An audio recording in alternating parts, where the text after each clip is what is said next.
12월 10일 목요일 새벽 묵상입니다.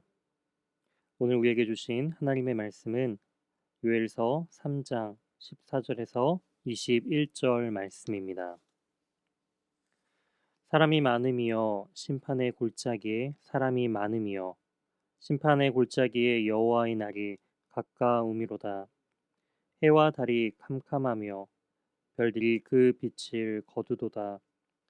여호와께서 시온에서 부르짖고 예루살렘에서 목소리를 내시리니 하늘과 땅이 진동하리로다. 그러나 여호와께서 그의 백성의 피난처 이스라엘 자손의 산성이 되시리로다.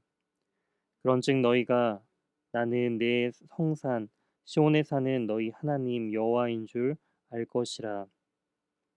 예루살렘이 거룩하리니 다시는 이방 사람이 그 가운데로 통행하지 못하리로다.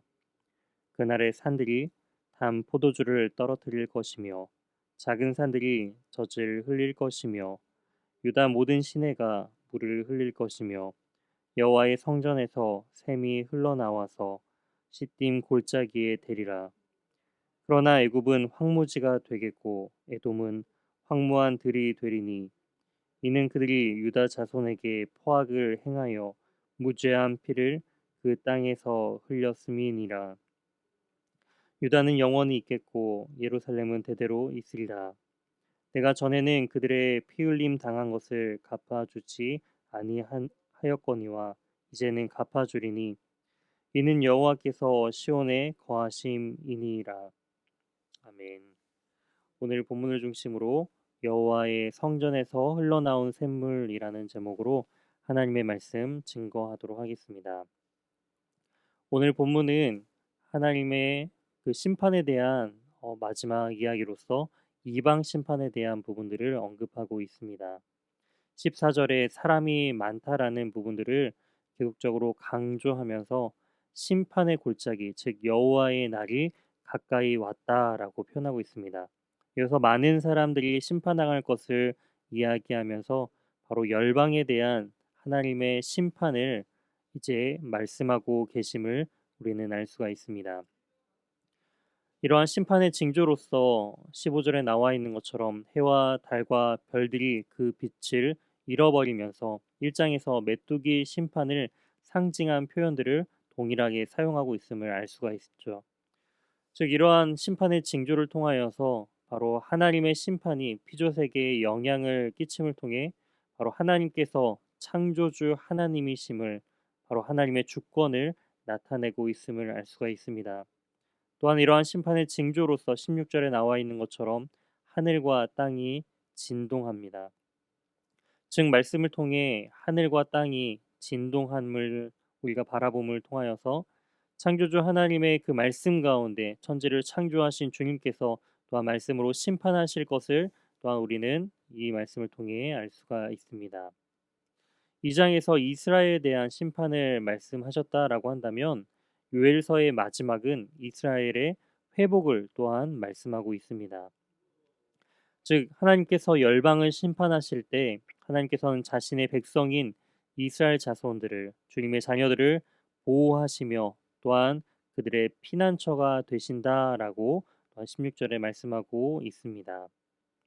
17절을 이어서 살펴보시게 되면은 너희의 하나님 여호와라고 말씀하면서 하나님께서 그 자신의 백성들을 어떻게 보호하시고 회복시키실 것인지에 대한 부분들을 말씀하고 있습니다. 즉 더 이상 이방 민족이 그들 가운데 통행하지 못한다라는 표현을 통하여서 하나님이 함께 하심을 통해 이방인들이 더 이상 침략치 못할 것을 참된 샬롬과 평안이 그들 가운데 거할 것을 말씀하시며 또한 메뚜기 재앙으로 인해 황폐했던 그들이 이제 더 이상 황폐함으로 남아 있는 것이 아니라 18절에 나와 있는 것처럼 그들의 산들이 담 포도주를 떨어뜨릴 것처럼 그 풍성함을 상징하고 있으며 또한 물과 샘들이 흘러나와 시딤 골짜기에 가득 찬다라는 표현을 통해 바로 하나님의 그 생명이 그 땅 가운데 충만히 흘러 넘칠 것을 그러한 회복을 말씀하고 있습니다. 하지만 이방인들에 대한 심판은 여전히 남아 있습니다. 19절입니다. 애굽은 황무지가 되겠고 에돔은 황무한 들이 되리니라는 그러한 말씀을 통해 하나님께서는 하나님의 백성들을 바로 포악하게 행한 그 무지한 피를 기억하신다라는 것이죠. 그렇기 때문에 하나님의 자녀들에게 행한 이방인들의 그 악행을 주님께서는 갚으시겠다라고 말씀하고 있습니다. 하지만 유다는 바로 주님의 자녀들은 예루살렘 가운데 하나님의 그 성전이 있는 하나님의 나라가 있는 그곳에 대대로 머물 것을 또한 말씀하시죠. 이처럼 하나님은 갚아주시는 하나님이십니다. 폭력으로 인해 억울한 피 흘림을 당한 이스라엘 민족들을 갚아주시는 그 이방인들을 심판하시는 하나님이시다라는 것이죠. 이러한 내용들은 바로 출애굽기와 또 신명기에 나오는 동해보복법에 대한 부분들을 다시금 언급하고 있습니다. 동해보복법에 따르면 왕이나 또한 길거리에 있는 노예나 그 생명으로서는 같은 가치를 가진다라는 의미를 담고 있습니다. 즉 이 말은 동해보복법을 통하여서 이웃을 내 몸과 같이 여기는 삶을 하나님께서는 요구하고 계신다라는 것이죠. 이처럼 하나님께서는 모든 것을 갚아주시는 분이십니다. 우리 역시 악을 악으로 갚는 것이 아니라 선으로 갚음을 통하여서 하나님께서는 그 선을 또한 우리에게 다시금 갚아주실 하나님이심을 우리가 기대하면서 이웃을 내 몸처럼 여기는 그런 복된 인생을 살아야 합니다. 요엘서에서는 여호와의 날을 강조하고 있습니다. 바로 피조세기를 통해서 여호와의 심판이 임할 것을 경고하시고 또한 하나님의 백성들이 다시금 회개하여 돌이킬 것을 말씀하십니다.